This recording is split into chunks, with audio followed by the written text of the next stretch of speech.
Assalamualaikum warahmatullahi wabarakatuh. Alhamdulillahilladzi hadana li hadza wa ma kunna linahtadiya laula an hadanallah.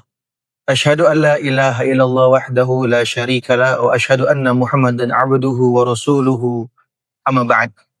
Teman-teman yang dirahmati Allah Subhanahu wa taala, pada kesempatan kali ini kita akan membahas sebuah kitab hadis yang ringkas yang terdiri dari sekitar 40-an hadis yang mungkin juga teman-teman pernah membacanya atau pernah mengikuti kajiannya yang disebut dengan hadis Arba'in An-Nawawiyah. Kitab ini ditulis oleh seorang ulama terkemuka yang dikenal dengan Al-Imam An-Nawawi yang bermazhab Syafi'i. Pada kesempatan kali ini kita ingin membahas secara ringkas dan juga memberikan manfaat terutama untuk diri Anda pribadi dan juga bagi teman-teman. Dan insya Allah kita akan mulai dari hadis pertama. Hadis yang pertama ini merupakan sebuah hadis yang sangat penting ya, terutama dalam masalah ibadah. Terlebih hadis yang pertama ini juga dibawakan oleh seorang sahabat yang sangat mulia, sahabat yang terkenal, yang kemudian menjadi Khulafa ar-Rasyidin menggantikan Abu Bakar As-Siddiq radhiyallahu anhu. Mungkin teman-teman juga sudah mengetahui siapa sahabat-sahabat tersebut. Dalam hadis yang pertama ini, An Amiril Mu'minin Abi Hafsin Umar bin Al-Khattab radhiyallahu anhu qala. Dari Amirul Mu'minin Abu Hafsin Umar bin Khattab radhiyallahu anhu, bahwasanya Umar telah berkata. Abu Hafsin ini merupakan kunyah karena Umar bin Khattab memiliki seorang anak yang bernama Hafsah. Dia mengatakan, sami'tu Rasulullah sallallahu alaihi wasallam yaqul.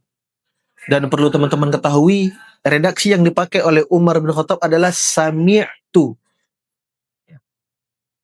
Jika teman-teman mempelajari ilmu hadis, redaksi kata-kata sami'tu ini berarti Umar bin Khattab mendengarkan secara langsung hadis ini dari Nabi sallallahu alaihi wasallam. Karena dia memakai kata-kata redaksinya sami'tu. Tidak ada keraguan di dalam hal tersebut ketika seseorang yang membawa hadisnya membawakan redaksi memakai kata sami'tu. Artinya apa? Dia mendengarkan langsung dari Nabi Shallallahu Alaihi Wasallam. Apa yang dikatakan oleh Nabi Shallallahu Alaihi Wasallam? Innamal a'malu binniyat. Sesungguhnya amal-amal itu bergantung pada niat. Nanti di sini kita akan perjelas apa yang dimaksud dengan amal-amal itu bergantung dengan niatnya. Apa fungsi niat tersebut? Kemudian niat itu bagaimana harus diniatkan oleh seseorang yang ingin beribadah. Dan di mana tempatnya niat tersebut? Apakah niat itu berada di dalam hati? Apakah dia ada di lisan? Atau ada di dalam pikiran? Atau harus ditulis? Kemudian Nabi SAW mengatakan, wa innama likulli imri'in ma nawa. Dan setiap seseorang akan mendapatkan apa yang dia niatkan. Dari sini kita sudah melihat sedikit pembahasan dari Nabi SAW bahwa seseorang akan mendapatkan sesuai dengan apa yang dia niatkan. Ya, ini merupakan sebuah penjelasan dari Nabi SAW. Ya, sebagaimana yang kita katakan tadi, di hadis yang pertama ini merupakan hadis yang mulia. Ya, hadis yang mulia. Dan juga dibawakan oleh sahabat Umar bin Khattab yang juga mulia. Bahkan Umar bin Khattab ini mendapatkan julukan sebagai seorang yang disebut dengan Al-Faruq, sebagai seorang yang pembeda antara yang hak dan yang batil.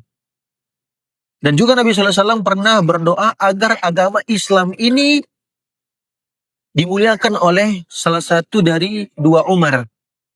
Dan Allah Subhanahu wa taala memilih Umar bin Khattab untuk menjadikan agama Islam ini sebagai agama yang mulia.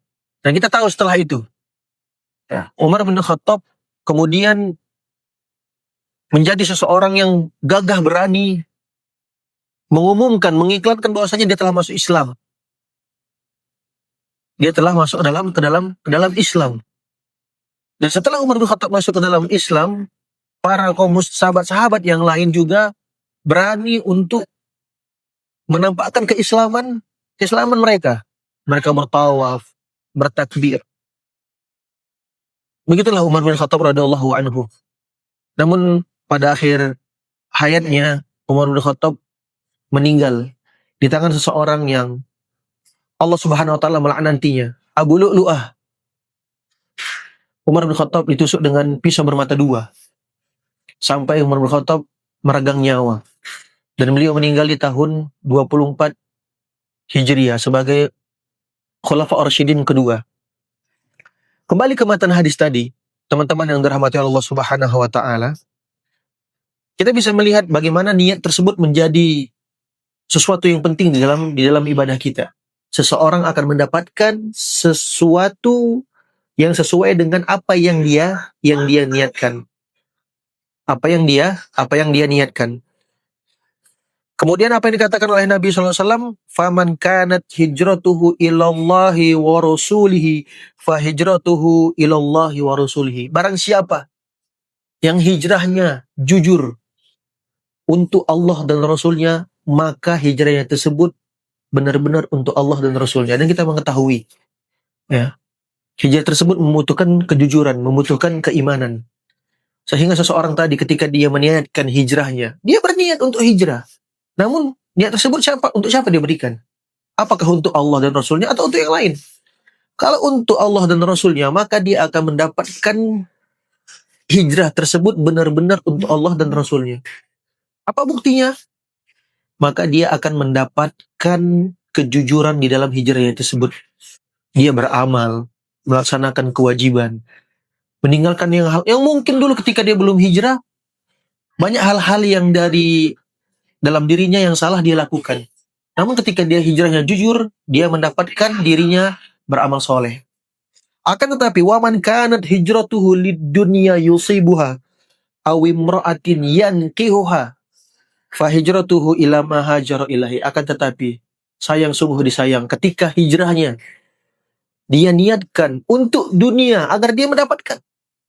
Bisa jadi hijrah seseorang tersebut untuk dunia yang dia kejar, atau untuk seorang wanita yang ingin dia nikahi, maka dia akan mendapatkan sesuai dengan apa yang dia niatkan, hanya sebatas dunia dan wanita yang dia nikahi.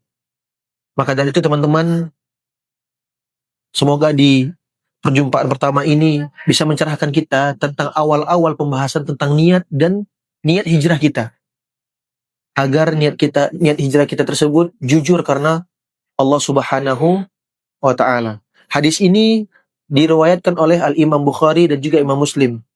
Berarti derajatnya adalah derajat hadis yang sahih, muttafaqun alaih. Barakallahu fikum. Assalamualaikum warahmatullahi wabarakatuh.